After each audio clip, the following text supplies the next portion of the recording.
Noah barges into the king chambers. Tell me the truth. Who am I? Queen Elena, voice shaking as she could see the horror in his face. You are my son, Noah. In every way that matters. King Marcus, stern, heavy all over his face, as he stands up from the throne, saying, What's wrong with you? Don't you have manners anymore? The king asked. Prince Noah, chuckling as he brings out the letter, not minding what the king had just said, saying, I asked again, who am I? He yelled heavily. Queen Elena, with a broken voice, said, I'm sorry, my child. I didn't mean to keep the truth from you for so long. Forgive me, she said.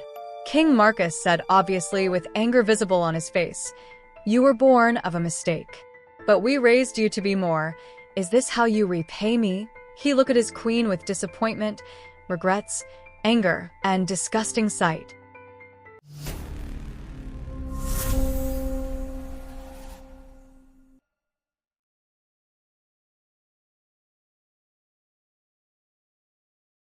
You were lucky I picked you from that nobody. Shocked could be seen visible on Noah's face as he shook his head, saying, No, this not true. In one breath, Noah's entire world unraveled. His not royalty, not a Greystone, just a lie with a crown.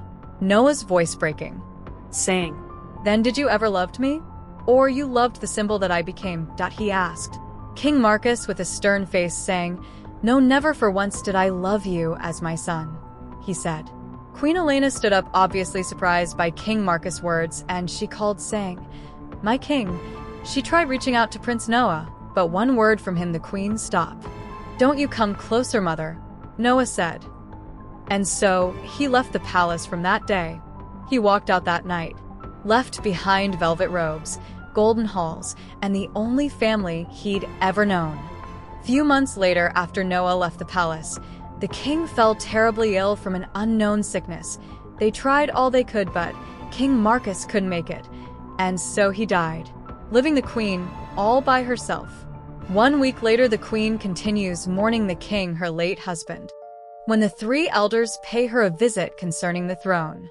And so, as the elders wait patiently for the arrival of the queen, their royal majesty, they hold a discussion. Elder Thaddeus Wren, who was King Marcus's closest advisor in his youth, saying, My elders, you know that it is a bad omen for the throne to become empty while the late king's son, Prince Noah, the heir apparently to the throne, is nowhere to be found or seen, he said as he clears his throat and sit down. Elder Miriam Voss adjusts his attire, saying, My elder, you're correct, but let's look for the crown prince and bring him home. Right, my elders? He asked. The rest shook their heads in approval. Soon the queen arrives, and all bowed down in paying her respects as she sits beside the throne. My elders hope all is well. For calling this meeting, the queen Elena asked. Yes, all is well, your majesty, Elder Thaddeus Wren said. So what the issues on ground? The queen further asked.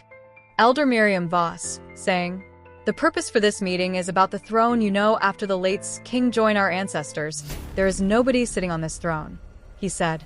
Elder Horace Delmar, saying, Yes, my queen is right. Elder Horace Delmar looks at the rest elders for consortant B, for he continues, We would want to know the prince whereabouts, he said. Yes, they all replied. My elders, please calm down. Queen Elena saying further, then said, The prince will be back in no time, my elders. They all look at each other and murmuring, Okay, no problem. Elder Thaddeus Wren saying as he gets up from his chair, Your majesty, bet to take our leave now, he said. Sure, the queen said.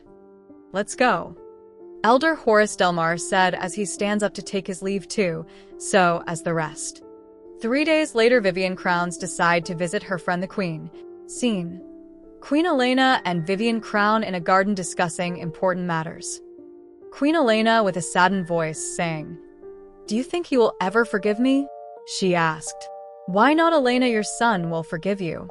But you have to tell him who his father was and what happened to him, Vivian Crown said to the queen. The queen sighed tiredly and said, Let's look for him and bring him home. I will tell him the truth, said Queen Elena. And so Queen Elena and her friend Vivian chatted, with smiling face for long before leaving to her home. In a faraway but peaceful and beautiful village, Prince Noah found shelter, where names didn't matter, only truth. His scene with a girl named Clara, both were playing and laughing all over the village, forgetting who he once was a prince. But the past doesn't stay buried. When King Marcus dies, the crown came calling once more. Soon he was spotted by one of the king's head guards. Her Majesty requests your return. Prince Noah, he bowed. He could clearly see the shock on Prince Noah's face. Dropping little Clara down, asking her to go play with her friends this time. Okay, she said as she runs off. Facing the guard with stern look, he asked, why would Her Majesty request for my present, huh? The guard looks at him with pity and said, the king your father is no more. He has joined his ancestors, he said. Noah was taken back with the sudden news. Just a month I left. The man I call's father had died, with tears in his eyes, saying, I will come with you. And so he returned, not to claim the throne, but to reclaim his voice. 30 minutes later, and so Noah got to the palace, went straight to his mother room. The queen is seen standing beautifully, facing the window, looking at the beautiful sky. Soon as she recognizes the voice calling her, she turned. Behold, her child Noah standing with tears on his face, saying, Mother. He rushed quickly and embracing the queen, so tightly, never letting go. After a few minutes hug, the queen then said, I will tell you everything, my child. As she said, her voice fills with emotions, and so as Prince Noah, I am listening, Noah said. And they both sat down, as Noah pays attention. 20 minutes later, with tears on his face, saying, you mean to say that my biological father was murdered, he asked. Yes, my child. With tears on the queen's face, she continued, I didn't mean to hurt your father. I love him, Samik. She continued crying.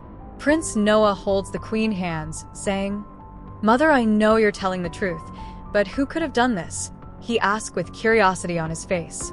I don't have any suspects in mind, my child. The queen said, don't worry, Mother, I will fetch whoever is behind this out. Don't cry, he hugs the queen. I love you, son, she said. I love you too, Mother, he replied.